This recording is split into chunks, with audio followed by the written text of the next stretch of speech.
अश्लेषा कसं वाटतंय, FMG pass झाली आणि आता तू फुल फ्लेज डॉक्टर बनली? खूप छान वाटतंय, कारण की ती एक्झाम खूप इम्पॉर्टंट होती. त्याच्याशिवाय मी इंडियामध्ये स्वतःला काही बोलू पण नाही शकत माझ्या बद्दल असे. बरोबर. आणि तुला FMG मध्ये 196 मार्क्स मिळाले फर्स्ट अटेम्प्ट मध्ये. कसं काय अचीव झालंय?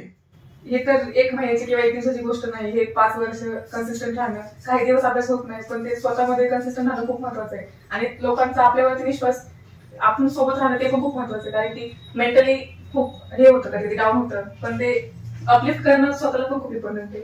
आणि ते सगळं DMSS मला खूप छान झालं. आणि तुला काय वाटतं की MBBS अब्रॉड करण्याचा तू निर्णय घेतला, तर तो बरोबर होता असं वाटतं का चुकला असं वाटतं?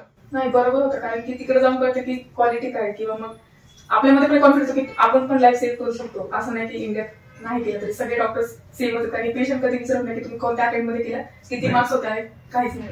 ते फक्त बघतात की आम्हाला कसं ट्रीट केलं म्हणून.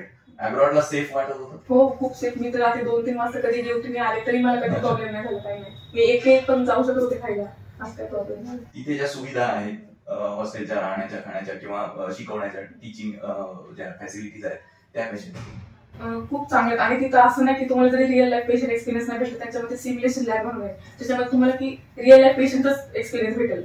मग आपण इन रिअल जाण्यापेक्षा ते आधीच तुम्हाला त्याची कंडिशन ट्रीट करतात की तुम्ही तर पॅनिक नाही होणार म्हणून कधी, आणि मग ते तुम्हाला इंटर्नशिपला पाठवणार. Okay okay good. आणि आता पुढे काय प्लॅन आहे इमिजिएटली? पुढे 1 वर्ष इंटर्नशिप करून मग नीट पीजी करायचं? कशात पीजी करायचं? अजून तर तसं डिसाईड नाही केलं, पण मी जे मिळेल त्याचं बेस्ट चूज करणार. बेस्ट चूज करणार. चला, फार शुभेच्छा तुला भविष्याच्या. थँक्यू कनेक्ट झाल्याबद्दल. थँक्यू.